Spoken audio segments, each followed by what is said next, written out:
예. 먼저 여당 얘기부터 좀 해보겠습니다. 지난주 박원순 전 시장을 계승하겠다는 메시지를 내놓으면서 논란을 일으켰던 우상호 의원이 오늘 한 라디오 인터뷰를 통해 해명을 했는데요. 그 과정에서 발끈하기도 했습니다. 화면을 저희가 준비했습니다. 박 시장 잘한 정책은 계승하고 또 잘못한 정책이나 부족한 거는 보완하겠다. 이런 말씀도 드렸지 않습니까? 네. 강난희 여사가 이제 그 슬픔에 잠겨 있는 글을 써서 그 전체를 내가 인정했다기보다는 정치 3번씩이나 박원순 시장님 선거를 도와준 사람 입장에서 유가족도 이러하는 취지로 글을 쓴 것입니다. 전체를 롤모델이라기보다는 내 혁신의 롤모델이다 이렇게 했기 때문에 예. 적어도 혁신가로 살았던 삶에 대해서만큼은 내가 좀 본받겠다. 사실 저는 이 피해자도 위로를 드리고 유가족도 위로를 드리고 그러고 싶었습니다. 사실 그 유가족이 박원순 시장님의 유가족이도 무슨 죄가 있겠습니까? 그만하시죠. 제가 충분히 말씀드리지 않습니까? 물론 우상호 의원이 그만하시죠라는 말을 할 때 화를 냈거나 했다기보다는 좀 정중하고 웃으면서 얘기를 하긴 했어도 장혜철 변호사님, 꽤 이 박원순 전 시장 계승하겠다는 메시지가 설 연휴 내내 우상호 의원이 많이 시달린 모양입니다. 그렇죠. 그런데 본인이 정치인으로서 공개적인 메시지를 냈다면 이 같은 논란을 당연히 예상했어야 마땅한 것이고요. 비판도 감수를 해야 되는 부분 아니겠습니까? 정무적으로 판단하는 사람들은 이 메시지가 이 경선에서 민주당 권리당원들에게는 상당히 유효할 수 있지만 일반 시민의 여론을 좀 사로잡는 데는 오히려 더 안 좋은 효과가 낼 수 있다고 많은 분석을 내놓았습니다. 실제로 그런 양상으로 언론에서 집중적인 질문을 하는 것이고요. 지금 우상호 의원이 그만하시죠. 충분히 말씀드렸지 않습니까? 이 말을 하기 전에 사회자가 어떤 질문을 했냐면요. 네. 정말 유가족에게 위로하고 싶었다면 비공개로 위로 메시지 전하면 되는 것 아니냐. 국민 모두가 보는 SNS에 공개 메시지를 올렸기 때문에 자꾸 이런 논란과 의혹, 비판이 따라붙을 수밖에 없는 것 아니냐는 지극히 상식적인 질문을 했어요.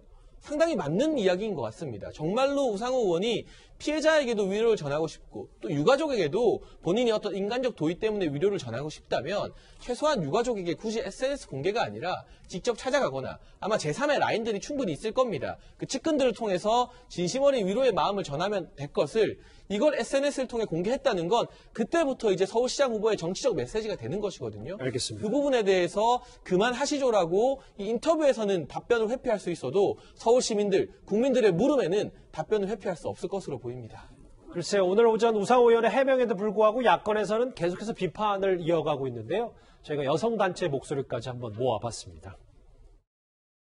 지금 여당이 해야 할 일은 전임 두 시장의 성범죄로 치러지는 보궐선거에 뻔뻔하게 후보를 내려는 짓을 통렬하게 반성하고 범죄 피의자 시장이 자신의 롤 모델이라는 정신 나간 후보를 즉각 사퇴시키는 것입니다.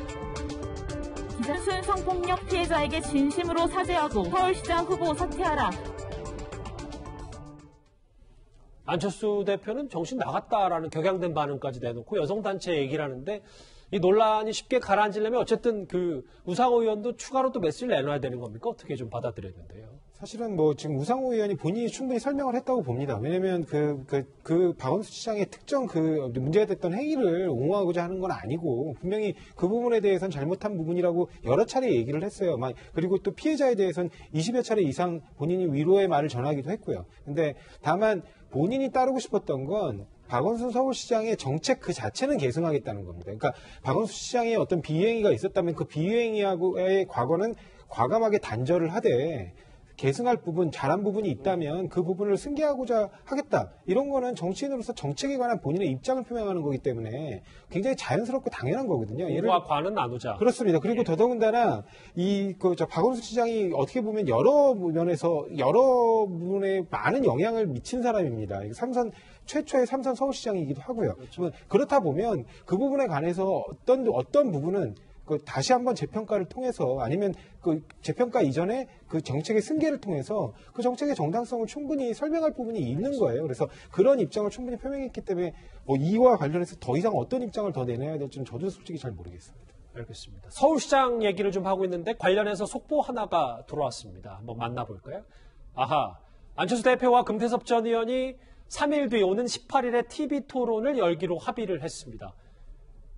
80분간 토론을 하는데요. 저희 채널A가 이 첫 번째 TV 토론 중계를 합니다. 또 있나요? 예. 사전 합의 질문과 자유토론 등으로 진행이 되는데 일단 저희 채널에 의해서 18일 3일 뒤에 안철수 금태섭 안철수의 첫 TV 토론을 연다. 구자홍 차장. 네. 짧게만요. 이게 처음에 오늘 방송 시작 전까지는 불발됐다라는 얘기 있었는데 극적으로 좀 합의가 된 모양이죠. 그렇습니다. 사실상 토론 형식을 놓고 무산 위기에 처해 있었는데 절충안이 타결이 된 것 같습니다. 왜냐하면 금태섭 의원의 경우에는 전 의원의 경우에는 자유토론을 주장을 했고 안철수 국민의당 대표의 경우에는 이 주제와 주제를 정한 어떤 정책 토론을 요구를 했었는데 예. 사회자 토론, 지정 토론, 그다음에 자유토론 40분 이렇게 해서 합의가 된 것으로 보입니다. 알겠습니다. 일단 저희 채널의 중계로 안철수 대표와 금태섭 전 의원의 첫 번째 TV 토론은 성사가 됐습니다. 속보까지 전해드렸습니다.